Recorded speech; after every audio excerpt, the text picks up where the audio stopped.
இயேசு கிறிஸ்துவும் நானும். இன்றைய வேத வாக்கு மத்தேயு 14:25.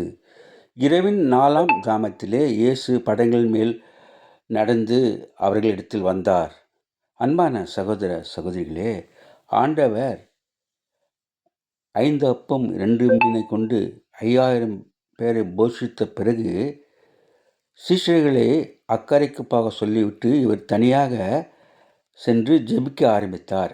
நடு ராத்திரியிலே அவர் தண்ணீர் மேல் நடந்து வருகிறதைக் கண்டு அவர்கள் பயந்தார்கள். உடனே இயேசு அவர்களோடு பேசி, திடன் கொள்ளுங்கள், நான் தான், பயப்படாதிருங்கள் என்றார். பேதுரு அவனை நோக்கி, ஆண்டவரே, நீரேயானால் நான் ஜலத்தின் மேல் நடந்து வர உம்மிடத்திலே வர கட்டளையிடும் என்றான். அதற்கு அவர், வா என்றார். அப்போது பேதுரு படகை விட்டு இறங்கி இயேசுவிடத்தில் போக ஜலத்தின் மேல் நடந்தான். காற்று பலமாக இருக்கிறதைக் கண்டு பயந்து அமிழ்ந்து போகையில், ஆண்டவரே, என்னை ரட்சியும் என்று கூப்பிட்டார்.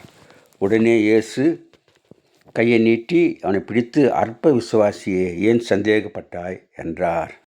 பேதுரு போல நாமும் அநேக சந்தர்ப்பத்திலே உலகத்தை பார்த்து, சூழ்நிலையை பார்த்து பயப்படுகிறோம். அப்படி இல்லாமல் ஆண்டவரிடத்தில் விசுவாசமுள்ளவர்களாக இருப்போம். Have a blessed day. God bless you. Give your heart to God and to man. Thanks for watching.